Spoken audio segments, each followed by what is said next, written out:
Saan nanggaling ang inspiration mo? Ano lalabanan mo? Bridal? Bridal category. At saka, Sa bridal lang po. bridal. Ano yung inspiration mo sa inisip mo na gagawin mo? Siyempre, when we say bridal, kailangan lalabas yung pagiging birhen ng isang babae. Okay. So, Meron pa ba niyan?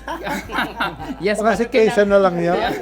kailangan natin mother ipakita yun. Okay. Kumbaga sa ating creation, doon natin ilalabas. Doon natin, hindi man siya nagsasalita bilang isang modelo, tatayo lang yan sa harapan ng mga hurado. Pero it will signify yung iyong work, kung papaano mo i-represent yung iyong gawa sa kanila na magmumukha sila. Paglaban mo sa Taiwan, kukuha ka ba ng modelo doon o may dala kang modelo? Ang mother, meron po ako ditong, siyempre, nasa larangan po tayo ng mga pagpapaganda. Marami tayo mga kaibigan. So, Okay. yung suporta po nila sa akin andyan. That's why meron po Magmumodel ako- for yes, you? yes, mother. Suplada Support ka. lang. Kita diba? O Trisha, ikaw, ano yung inspiration mo?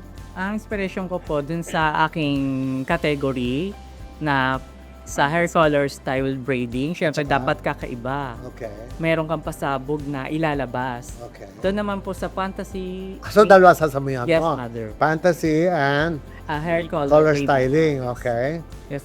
Ano po, ito po yung sa ano naman sa fantasy, kailangan pasabog talaga yung magugulat yung mga dreads sa ipapakita to. Sabi! Hindi lang po sa Susela ka. Hindi lang po sa cost. Ano yung inspiration mo? Ang inspiration ko yung jowa. Sabi? Family, syempre, yung anak ko, tsaka yun. No, but yung kabuuan nung gagawin mo, saan ang galing yun? Sa puso ko, na kailangan Practice? ko na, abo, Practice ka ng practice. yes, practice po naman. Ikaw, Kurt, ano yung inspiration mo sa gagawin mong panlaban?